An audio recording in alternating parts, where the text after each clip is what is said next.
Kabayan diuk dina golodog nyarande kana tiang bari nundutan tuluy ngagoledab di harudung besarung.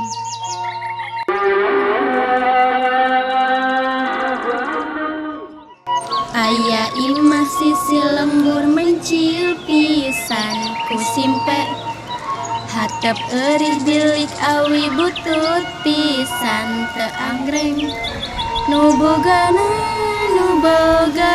mangkabayan geus kasohor bet aheng mangkabayan hulang jentul taya gawe kaleket unggal poe luntang lantung jeung nundutan nagolodog sareti branya dirang nyangeyeng Dua budak ujang jeung otong kalawar bari ngamentari parebut buku. Kabayan nguliksi kagareuwuhkeun. kurang ajar maraneh kabeh bet ngagandengan kami keur mujasmedi sare bari tapa niar ilham na impian nurus tunjung bebenjit rasakeun sia kami hayang nampiling ya ampun hampunten mamang kabayan kuring teu tatap titik Mugi mangkabayan ngapunten nutur gali ben uku kuring katampi. rumaos lepat moal rek deui-deui Ujang jeung otong acong-acongan nyembah bari sideku sarieun.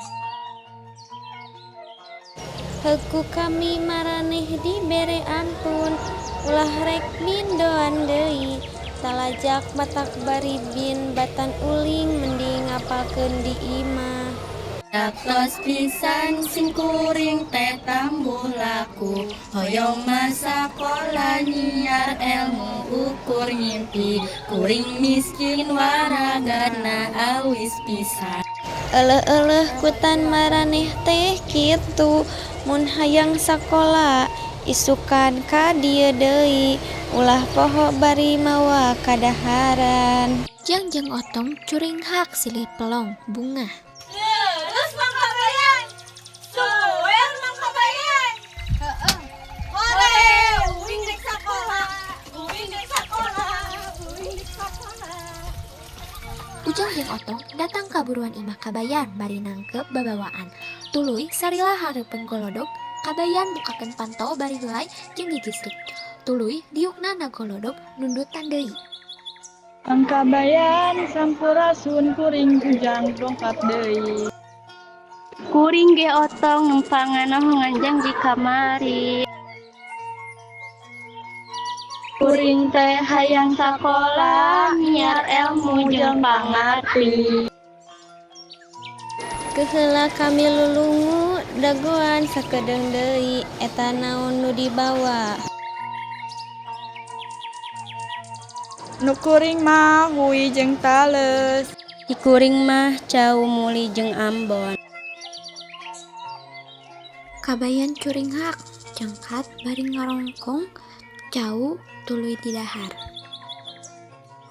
tah ayeuna mah urang dialajar ngitung kami nya guruna sakola mah kudu duit nu penting mah bisa ngitung bisa maca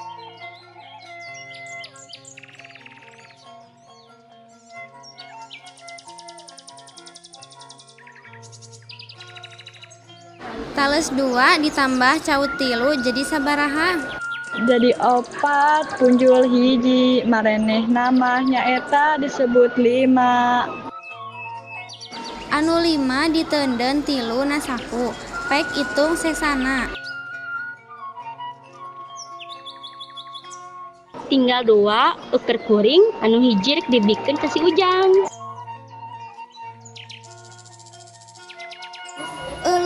gening maraneh calakan syukur tapis jeung motekar tarapi ngorehan rezeki Mangga ieu sesana haturkeun mamam. ayeuna mah jung baralik poe isuk urang hanca arapakeun Kade poho ngitung teh ngolah pikiran, milang tata aturan, lain keur ngalakan batur, lain keur nipu nulian. Ulang mamang ditampi ngahaturkeun nuhun pisan disim kuring bunga hate kengeng luang bisa milang ka aksara-aksara. Oma tong pake adigung amalkeun kabalarea. Nuhun.